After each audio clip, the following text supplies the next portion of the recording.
Welcome to Risking Enchantment, a podcast about art, beauty, and the Catholic faith. Hosted by Rachel Sherlock.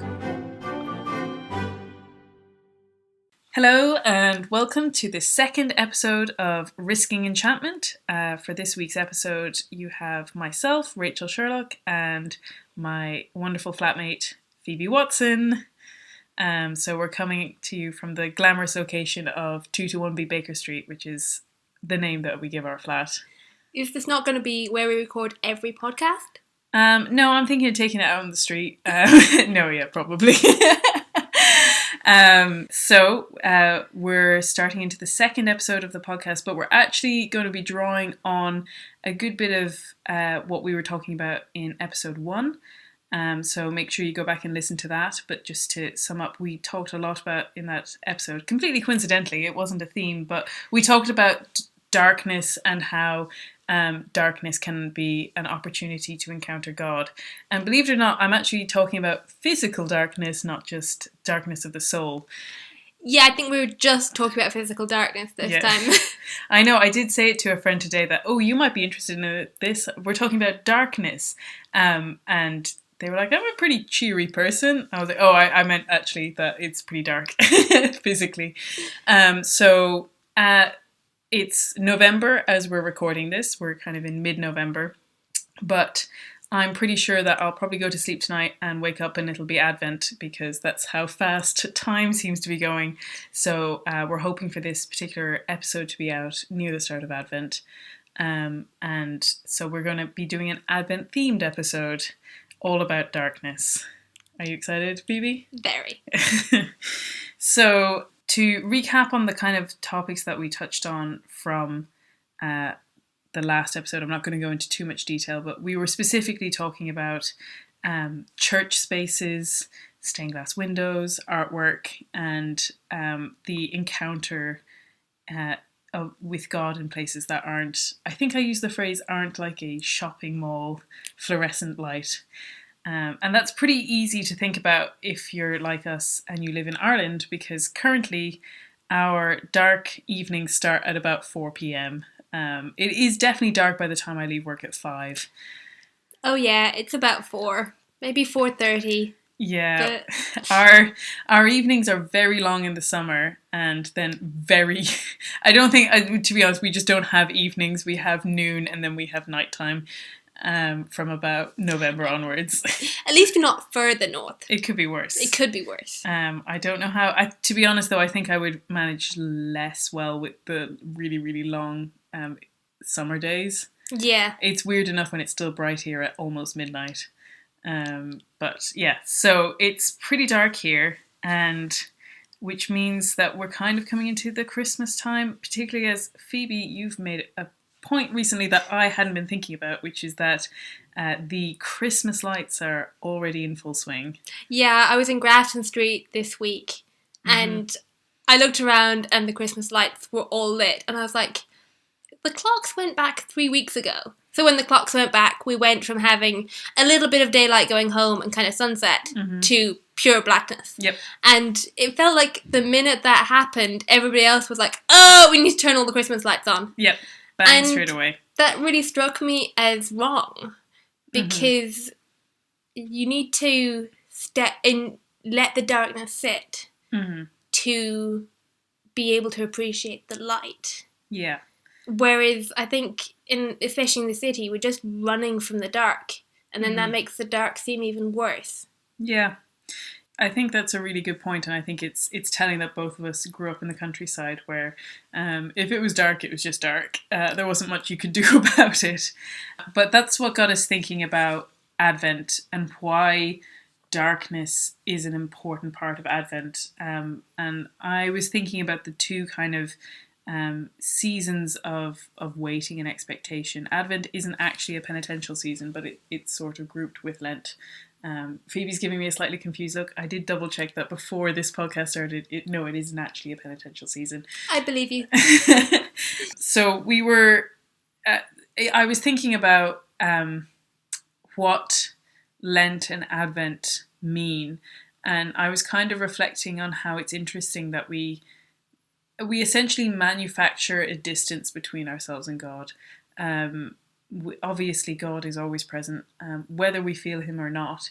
But in terms of the liturgical season, this is a season when I don't know whether it's kind of too facile to say we pretend He's not there, because that sounds like we're being children, but in a sense that we know God is present, but we're also looking forward to Him coming, which implies that there is a distance that He has to traverse to meet us, or rather for us to meet Him. Yeah, we kind of join with all of Israel in waiting for the Messiah. Yeah. And recall that time, as well as then that beautiful time of Mary being pregnant. Because obviously, if you think about it from the Annunciation, it's been a while. Yeah. But we don't have the capacity to remember that for 9 months of every year. So, it kind of, I guess I could take it from the Immaculate Conception up to Christmas. Yeah, definitely. And I think it's about allowing yourself to feel a distance so that you can encounter someone new. I was thinking Lent is a very, it's fasting, it's quite a physical experience, it's more of a morning experience because you're kind of approaching Good Friday, and obviously I know there's then the great, as Tolkien might say, the eucatastrophe of the Easter Sunday. Yeah, but again, in Lent, we pretend that Easter isn't there to a certain extent. Because we like the apostles, we don't know that there's an Easter Sunday coming. Yeah. At the end of Good Friday. As a Protestant, we would always put the two together. And then it means you gloss over the crucifixion and you don't give it time to sit. Yeah. Whereas, there are good Protestants who do. At my parents' parish, have started a Good Friday service that doesn't recall the resurrection. Yeah. But that we need to abide in that crucifixion and not withdraw from the horror of it and go straight to what we love in the resurrection. Just go straight to the light. Yeah. Which again is the temptation here in Advent to go straight into Christmas. Yeah, it's very easy to say, let's start celebrating Christmas now. And the thing that struck me with Advent is that to me it's almost like preparing to meet a friend, that like your best friend who you haven't seen in ages. There's that kind of nervous excitement where they haven't arrived yet. But I know when I was a kid, we would see our cousins who lived in England once a year. And I remember the sort of like level of manic excitement when we were waiting for the car to arrive up the drive and like getting the house ready and going for the big shop. And there is a real beauty in like crafting a preparation that suitably prepares you to meet someone that you love. Whereas that's a really good way of looking at it. We're supposed to be crafting the preparation to meet him again. Yeah, and I think that's so exciting. But there is definitely an element of darkness to it. And I was thinking for the Lent one, it's really vocalized, and the necessity for all Christians to do it is really vocalized in when that moment on the cross when Jesus himself says, my God, why have you forsaken me?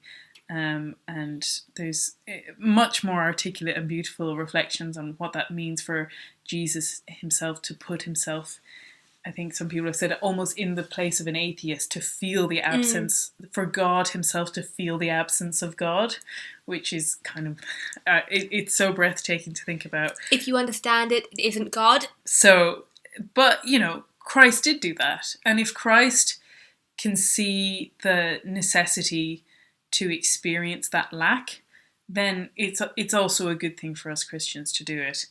And I think, as we were saying, Ireland in particular and a lot of places in the Northern Hemisphere, they get very dark during Advent. So it makes sense to abide in that physical darkness that is also a sign of the times in our life when we do feel far away from God.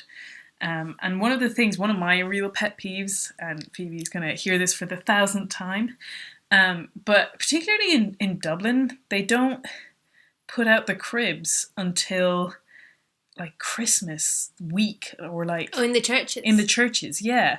So the churches will have some kind of decoration, but they won't put out their Christmas cribs until like a couple of days before Christmas. And I was always raised with meditating in front of the crib that doesn't yet have Jesus in it. So Mary's there, and the shepherds are there, and if you're slightly liturgically incorrect, the wise men are there.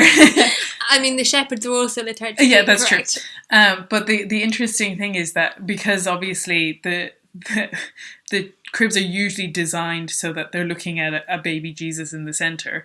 When you take the baby Jesus out, they're just staring at an empty spot, which is exactly what I'm doing, which is staring at an empty spot. And I've always found that a really, really powerful prayer experience, because it is a physical sign of the space that is ready to receive Jesus and hasn't yet.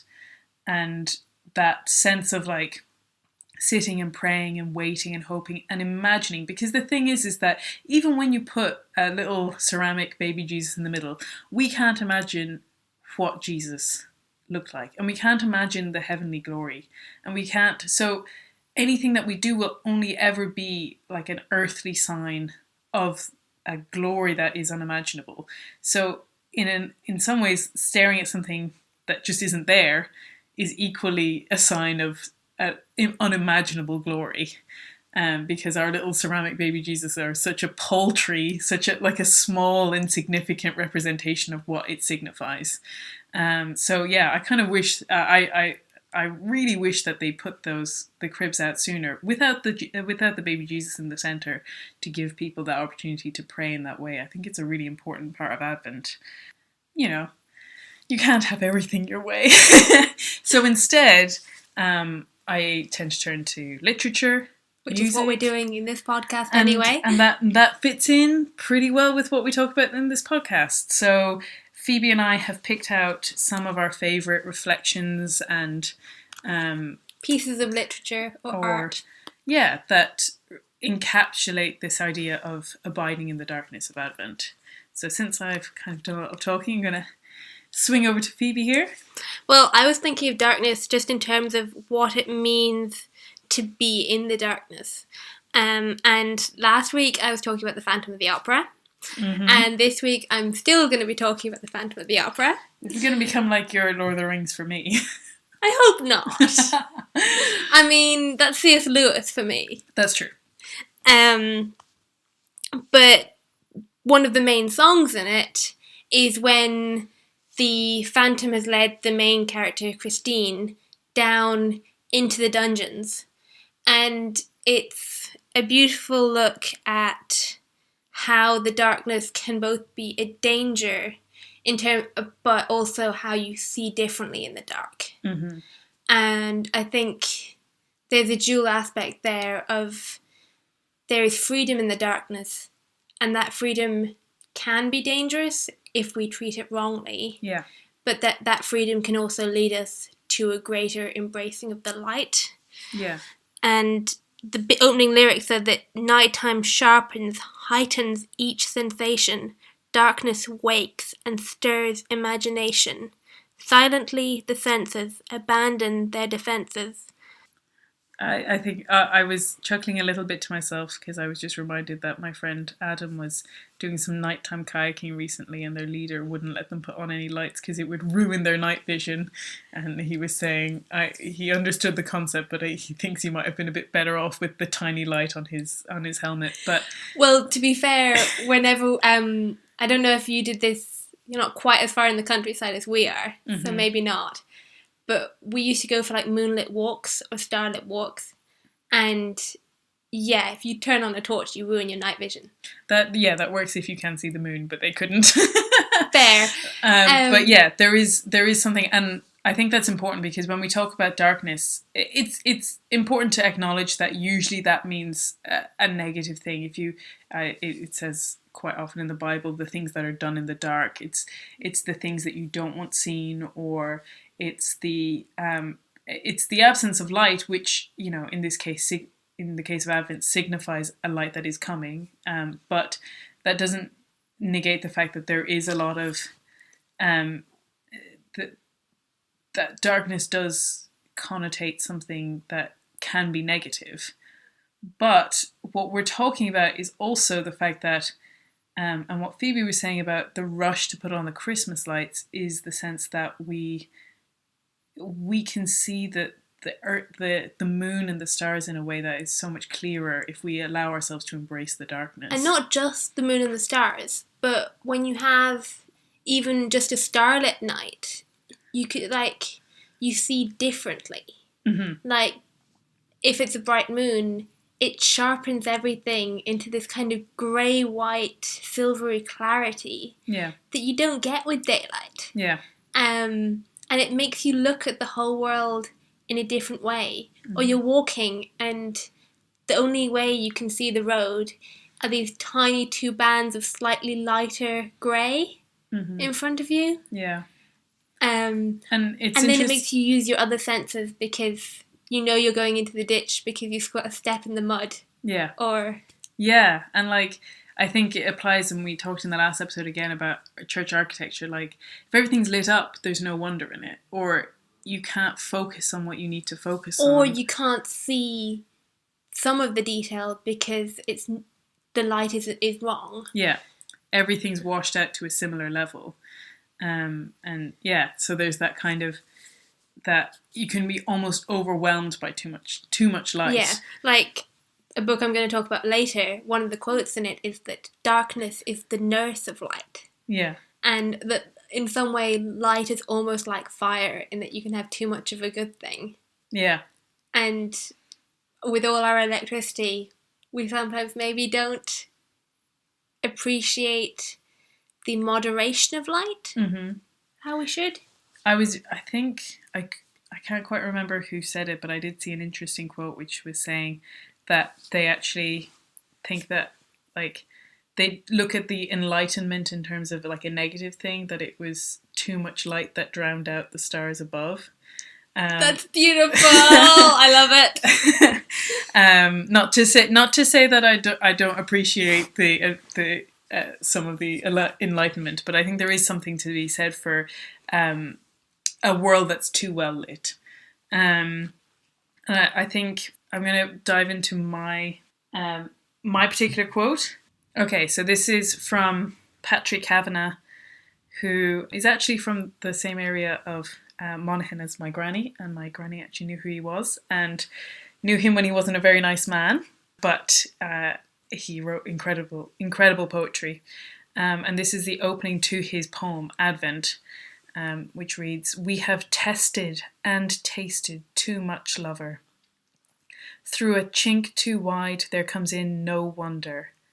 But here in the Advent darkened room, where the dry black bread and the sugarless tea of penance will charm back the luxury of a child's soul, we'll return to doom the knowledge we stole but could not use." That's so haunting. Yeah, and it was obviously written in a time where the fasting of Advent was definitely pronounced. That's where you get the dry black bread, or the darkened room. But that the Advent darkened room is such a encapsulating sentence that shows the extent to which we used to embrace that sense of darkness and Advent. And yeah, I love it, and I love that. All of the knowledge that the world had to offer, all of its distractions and entertainments and amusements, they're kind of nothing, and that what we really want is the luxury of a child's soul, especially at Christmas. I think we all want to be children at Christmas. Where else would we hang up stockings? Yeah, definitely. Even my parents still regress. My dad doesn't regress being a child, but he does insist on still putting out all of the stuff that we used to when we were kids. Like, me and my brother still receive presents from Santa Claus, despite us being much too old. So I'm sure we're committing some sort of fraud in the North Pole system at this point. But yeah, it's a beautiful time to be a child and to be around children, because there is that sense of wonder. And I think one of the important points that is so clear is that, and I'm sure this does apply to stories of magic and stories of fantasy in general, but there is something particular about Christmas and magic happening at night. I mean, A Christmas Carol takes place in over one night. I think that's pretty telling. the snowman. He comes to life at night. I think even the fact that snow usually settles overnight, there is that sense. There's a lot of stories of like going to bed and waking up to like the fresh snow, and Yeah, I remember one beautiful Christmas Eve where it started snowing on our way back from the midnight Christmas Eve service, service, and like just a sprinkle, but we didn't trust it to settle, and then we woke up the next morning to like the whole world being white. Yeah, because that is the moment, and you know, the midnight mass with all of the carols. There's that glorious sense of like the darkness conforming into a whole new day, and particularly when that day moves from what might be like a normal grey day to the darkness of night to the brilliant white of a snowy morning. That is such a contrast and such a movement through the signs of Christ in our world that's so good. And even like we were saying with Santa Claus, like Santa Claus comes at night, you go to sleep and you wake up, and in the darkness, in your brokenness, in the least expected places, you wake up to an abundance of grace and of gifts. It's such a wonderful sign. I'm such an advocate for Santa Claus. I think he becomes so commercialized in our time. And maybe this is something we can talk about in another podcast. Cause careful, there may be kids listening. I know, exactly. But I think it's easy to be caught up in the presence and in the physical things. But for an entire... Or to throw the baby out with the bathwater. Or to say, yeah, exactly, to say that it's better, we should only be focusing on Jesus, we should only be doing this, or like, I'm not going to engage with that. But to have a thing that we all come together in as a society that says there is wonder and magic and it's worth preserving in this world, and it happens when you're fast asleep, you know, I just think that's so beautiful. Like those cheesy Christmas ads of the like little 2-year-old waking up to seeing Santa. Yeah, exactly. That's it. I think, is that for cornflakes? Yeah, it is. And it's in all of our favourite hymns. Like, everyone loves O Holy Night. And that's, you know... Yeah, but before we talk about carols, I have to talk about another book first. Okay, I'm sorry. Well, because it's another one that also happens at night. Yes, excellent. Keeping with the theme. Exactly. So... In keeping with things that happen at night, this is a book called or it's a story called The Shadow or Shadows, and it's by George MacDonald, who was a inspiration of C.S. Lewis's. Yeah, I think I remember he's referenced in The Great Divorce. Yeah, he's the teacher in The Great Divorce. Excellent. But I think he was writing maybe a little earlier than Chesterton. Yeah. Around the turn of the century, when or maybe even a little early again, it's talking about gaslights becoming popular and the loss of darkness in a way. And there's 2 different quotes that I've pulled out. One is from a journey that they take north. Yeah. And really relates to the snowman. Okay. So it's... So pure was the water beneath that the king saw neither surface, bottom, nor substance to it, and seemed to be gliding only through the blue sphere of heaven, with the stars above him and the stars below him, and between the stars and him nothing but an emptiness, where, for the first time in his life, his soul felt that it had room enough. Okay, I need to read that story immediately. We can just stop the podcast now and I'll go read it. It's not just that image of his soul felt that it had room enough. Yeah. That light in the darkness is what gives room to our soul to drop its defences. Yeah. And explore. Yeah. That's perfect. I love it. It's great. And now I have to try and find the other quote. So it's mainly about these shadows who use their, like the flickering of the firelight or like the flickering of a single candle to bring people to the truth or to like nudge them away from doing bad, or how have I never heard of this story? Or sometimes to scare children, but to scare them into being good. And Excellent. Sometimes it works and sometimes it doesn't, but they try. Okay. And then they gather together to like tell their stories afterwards, because they all forget their stories again when the daylight comes. Yeah. That it is only in the twilight of the fire, or when one man or woman is alone with a single candle, or when any number of people are all feeling the same thing at once, making them one, that we show ourselves and the truth of things. And then the main character asks, can that be true that loves the night? The darkness is the nurse of light, answered the shadow. Can that be true which mocks at form? Said the king. Truth rides abroad in shapeless storms. Oh, that's, yeah. Truth. What is that? Truth rides abroad in shapeless storms. They're constantly changing, but the core of them is solid. Yeah. That's such a different way of approaching it. And we were discussing whether darkness can be good. And, you know, when you look at the Genesis story, God looks at the light and says it's good, and then he separates the day from the night. And so I was kind of querying, is it correct to say that the darkness is good? Now, the darkness is created by God, so it is good.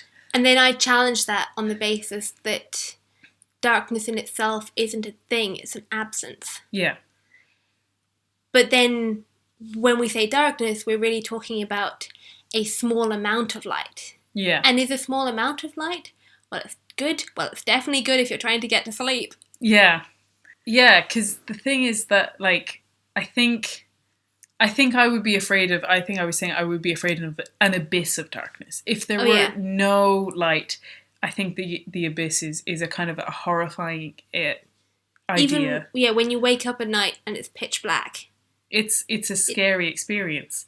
But then when we talk about darkness, what we're usually talking about is like a very tiny amount of light that casts its shadow and gives you a sense of where you are in the space, but leaves the room for the soul, like you were saying. And don't get me wrong, that darkness can still be scary. Yeah. Like the king says, you frighten the children, and they respond, very seldom, your majesty, and then only for their good. We seldom seek to frighten anybody. We mostly want to make people silent and thoughtful, to awe them just a little. And I think there's something about the darkness that also entreats the silence. Totally. And silence is so much what we need, particularly in Advent, but in every aspect of our lives. And we're scared of silence too. Yeah, because it's a lack. It's a lack of noise. It's a lack of light. It's a lack of distraction. It's a lack of anything except your soul and the encounter with God.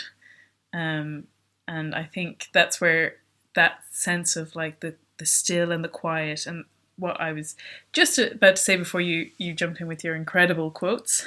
Well, I have one more, which is a bit of a tongue twister, so I'll try and say it slowly. Just fancy what it might be if some flitting thought were to persist in staying to be looked at. That's so beautiful. Oh, I love that. And that is really what we're talking about here, and I love it. I'll make you read the whole book, and then you can just talk about it. That's fine. But I was going to say that I think it's telling that a lot of the carols that we sing at this time of year, and again it makes sense because it's midwinter, things are dark, but they do really linger on that sense of darkness, night, silent night. Those two words, silent and night, are the kind of go-to words for this. But like, oh holy night. But it's... Yeah, the one I thought of was, and I was thinking about darkness, not silence at the time, but let all mortal flesh keep silent. But to me, it doesn't actually mention darkness, but it has a haunting echo of darkness in it. Yeah. Like that hush. And the same with in the bleak midwinter, frosty wind made moan. It's, and I don't think even that one's at nighttime, but there's that bleak stillness. And then you've got the bursting forth of joy of the angels. Yeah. And that's particularly in O Holy Night. And I love also Good King Wenceslas. God loves Good King Wenceslas. he last looked out on the feast of Stephen when the snow lay round about, deep and crisp and even. Brightly shone the moon that night, though the frost was cruel. That's yeah. I always come back to Good King Wenceslas. I don't like to give myself a favourite carol, but that's the one that does tend to come back. And then I think just to close out this discussion, I have one rather long quote, and this is from Balthasar, and it's his Christmas sermon, which here is called Into the Dark with God, but I've seen it have a couple of different names, but it's in a collection called You Crown the Year with Your Glory, which gives different sermons for different times of the year. But it's a Christmas meditation on the incarnation for a troubled world. So it begins, and I'm going to go through this, but I'll skip some lines. Just because it's quite a lot. So hopefully they all connect up all right. The Lord has left his glory behind him and gone into the dark world, into the child's apparent insignificance. On Christmas night the shepherds are addressed by an angel who shines upon them with the blinding glory of God, and they are very much afraid. The tremendous, unearthly radiance shows that the angel is a messenger of heaven and clothes him with an incontrovertible authority. With this authority, he commands them to not be afraid, but to embrace the great joy he is announcing to him. Then we read, the angels went away from them into heaven.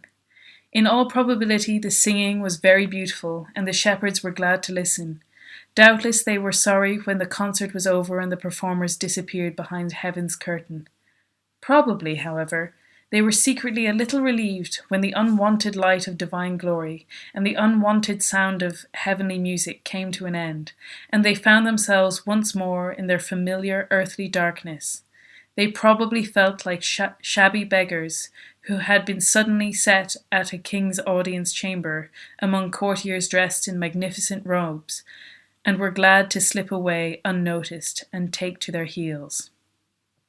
But the strange thing is that the intimidating glory of the heavenly realm, which has now vanished, has left behind a human glow of joy in their souls, a light of joyous expectation, reinforcing the heavenward pointing angel's word and causing them to set out for Bethlehem. So it goes on, and the whole thing is really beautiful, but I just think that that's such an important point, is that the angels come and they're in their glory, but they even the angels point to a greater glory. And that greater glory isn't covered in that radiant light and noise. No. But has to be thought in the twilight. I'm not going to say quite in the darkness, but in the quieter light and in the quieter noises. Yeah, and that's exactly the point that he makes. I'm trying to see if I can see exactly. Yes, here it is. What is the point of my efforts, my dedication, my sacrifice, my pleading to God for a world that is resolved to perish? So they set off, heaven behind them, and the earthly sign before them. But Lord, what a sign! Not even the child, but a child, some child or other. No special child, not a child radiating a light of glory as the religious painters depicted, but on the contrary, a child that looks as inglorious as possible. I love that sentence. Wrapped in swaddling clothes, so that it cannot move. It lies there, imprisoned as it were, in the clothes in which it had been wrapped through the solicitude of others. There is nothing elevating about the manger in which it lies, either, nothing even remotely corresponding to the heavenly glory of the singing angels. There is practically nothing even half worth seeing. The destination of the shepherd's nightly journey is the most ordinary scene. Indeed, in its poverty, it is decidedly disappointing. It is something entirely human and ordinary, something quite profane, in no way distinguished except for the fact that it is the promised sign, and it fits. I can't remember who it was. It might have been Hans Urs von Balthasar talking about this, or someone else. But that just reminds me of someone saying that when the shepherds come to see Mary and Joseph and the child, they see someone who is just like them. Yeah. Whereas when the wise men come, they see the humility, that great humility stooped so low. That's really interesting, yeah. It's a really interesting dichotomy of familiar and lowly. So it's both just like me and even lower than me. And then awe-inspiring. Yeah, all in one. Yeah. Yeah, I try to, one of the things I like to do is set up some really cheesy fairy lights. And I'm not even talking like the nice ones you get now that look all Instagram worthy. Like I have big chunky ones from probably the 80s, if I'm guessing my parents. Do they not also look Instagram worthy, Rachel? Probably, but they're pretty old and chunky. And for whenever I'm both in Dublin and when I go home to my parents, I always make sure to chuck them onto some piece of furniture in my room, and I try to spend as much time in my room with the lights off and just the fairy lights on, and expect the glory that is to come, and to sit and wonder and think that it comes when you least expect it, and it comes when things couldn't be worse. It comes at the darkest point of the year, and it transforms our life when it does come. And I think I know a lot of people who love Advent, so I'm not going to say, oh, well, Advent is my favourite time of the year. I think particularly for practicing Catholics, I think a lot of people really like it. And then I think a lot of us struggle with it. I think a lot of us are really wrestle with the fact that the secular world wants nothing to do with it. It wants to get to Christmas as quickly as possible. And then finish Christmas as quickly as possible. You've got to get on your January detox and your fitness plans and your new resolutions as quickly as possible, which I think we might discuss it again because... I'm sure we can gripe about that in another podcast. Yeah, because I'm a big advocate for Little Christmas, or the Feast of the Epiphany, which is on the 6th for anyone who isn't sure, and is in fact the 12th day of Christmas. I did have someone ask me recently, why did we count Christmas from 12 days before it? And I had to break it to them that it's the 12 days after Christmas. You get a full 12 days if you really commit. But we get... Thankfully, it's not supposed to be 12 days of eating turkey. Yeah, that's true. And it's also not 24 days of Advent. That's just how they manufacture Advent calendars for each year. We get even more than 24 days of Advent. Advent starts the week after next, does it? Don't tell me that. I'm not sure. Does it start yeah, I'm sure the last week of November or the first week of December? Weekend of December? I think it might be. Let's check. Yeah. But yeah, hopefully we'll have this episode out early enough that you've still got a chunk of Advent to go. But anyone listening, take this as your invitation to sit quietly in the dark and contemplate the beauty and the mystery of the child Jesus. But we're not done yet. We're not. You have to tell me what literature you're enjoying at the moment. Well, I can pick anything. Right? Was it literature or what was it? Anything that's inspiring you, really. What is inspiring you at the moment? Because I'm not going to actually answer a book. I have started a book, which I am very much enjoying, but I don't think I've read enough of it yet to give it the full stamp of approval, which is The Fall of Gondolin, the first, I think it might be the first book that story that Tolkien wrote in the Middle-earth series, and it's going to be the last that they release. And you're definitely going to have to talk about it again. Yeah, so I'm going to leave that one for now, and instead I'm going to talk about a TV program which is going to fit in perfectly with what we've been talking about, because it is to me the coziest and winteriest of all TV programs, and that is the Sherlock Holmes, that was the ITV one starring Jeremy Brett. It's the one made in the 80s. It's in colour, that's how you differentiate it from the Basil Rathbone ones. And it is my favourite thing to watch with my dad when I'm home. And I was home 2 weekends ago, and we just watched a lot of Sherlock Holmes. He'll say to me at the end of the dinner, are we going to watch a Jeremy Brett? And I always say yes. I think it's just one of the best examples of a translation from book to screen. I think Jeremy Brett is the ideal Sherlock, and I think they're so wonderful with their Victorian gaslight and smoke. And to be honest, a lot of them are set in summer, and a lot of them are actually set in the countryside. But I always think of the Victorian London streets or the foggy moors, and they're just wonderful, and I love them very much. I would recommend it to anyone. I thought you were going to say Over the Garden Wall. Oh, I do love Over the Garden Wall. I have watched that twice in autumn. It is the most autumnal series I've ever seen. It's a kids' cartoon series, and it's on Netflix at the moment, and I would really recommend it. And you take great delight in showing it to anyone who hasn't seen it before. It's spectacular. It really is. And each episode is only like 10, 15 minutes long. So you can convince yourself you're only going to watch one, and then you can watch them all. Or you can convince yourself you're going to watch a movie and just watch all the episodes. Yeah, exactly.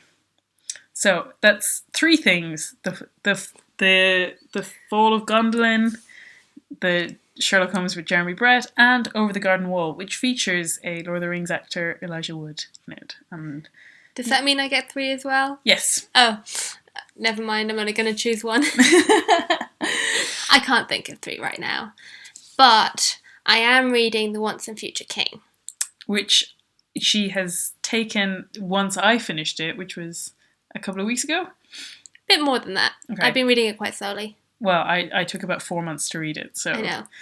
And I am very excited to have someone else on this journey with me because I cannot recommend that book enough. Yeah, it is beautiful. And yeah, one of the things that really fascinated me is it's a retelling of the Arthurian legend. Mm-hmm. And for anyone who's seen the Disney The Sword and the Stone, technically The Once and Future King is split into 5 books, and The Sword and the Stone is the first one of them, but it's usually just sold as one big book. But yeah, so that's what the Disney adaptation is based on, but I think it is quite different to the books. I haven't seen the Disney one in ages. So I don't think I've ever seen the Disney one. But what really caught me about the village in the middle of this, like, not even medieval forest, maybe just about medieval? Early medieval? Yeah, early Middle Ages. Yeah. Very medieval. Yeah. Okay. It still feels so wild. Yeah. But it's this village, and when this boy gets lost in the forest, he describes the forest that he doesn't know what's beyond it. Mm-hmm. And it just blew my mind that people could live happily. This isn't a criticism at all. That people would live out their entire lives in a village, in a forest, not knowing what was beyond that forest. Mm-hmm. And it really made me rethink what our boundaries are and how much we actually need to know. Yeah. Yeah. And how much it also recalled a talk I heard a while ago that was talking about immigrants and how we are all immigrants when we move away from home for any reason other than like sheer choice. If we move for work, if we move for because we feel the need to, that is in a sense immigration, and that there is sorrow with that. Yeah. And it was so strange to me to think of it that way because the world tells us we should move. Yeah. So yeah, that's just been a really interesting thing to think about. And it's a book that I really recommend in terms of the way that it describes the natural world. It's a book that takes real joy and beauty and in crafting the world. A lot of it's mainly the natural. There's not a lot of it is medieval, so there is a town and there is at one point a city, but the author T.H.White does such a beautiful job of representing a world that's real, but it's also tinged with magic. And I love how he also goes back and resets the world a little. Yeah. Not changes it, but gives you like an extra description. So he doesn't give you the whole thing at once. He then goes back and it's like an artist going back and like adding some extra colour in and after you've had time to appreciate. Yeah. I think that I suspect we'll be doing a full episode on it once you've got it finished. But I'm very, very excited have to hurry up, so. to have you on this journey, so I can share it with someone. Okay, well I think that's everything. And and I hope you enjoyed our long stumbling through the dark trying to describe the joy of darkness. And we look forward to having you with us again soon. And we hope you get to enjoy some starlight. Yes, happy Advent. I think you can say that. I'm not sure you can say happy Lent, but I think you can say happy Advent. Rejoice in Advent? Maybe. I'm sure we can say that. Well, what we can definitely say is goodbye.